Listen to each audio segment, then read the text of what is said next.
నువ్వు సంతోషంగా ఉండాలి. మరి నేనేం చేయను?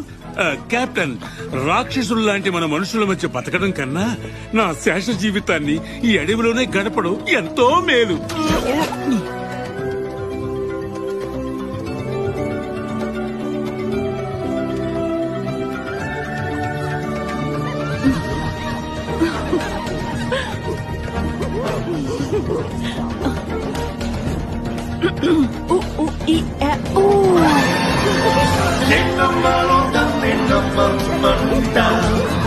రెండు విశ్వాలకు కుటుంబం కాలమే నిర్ణయించే ఎట్టెల్లాలో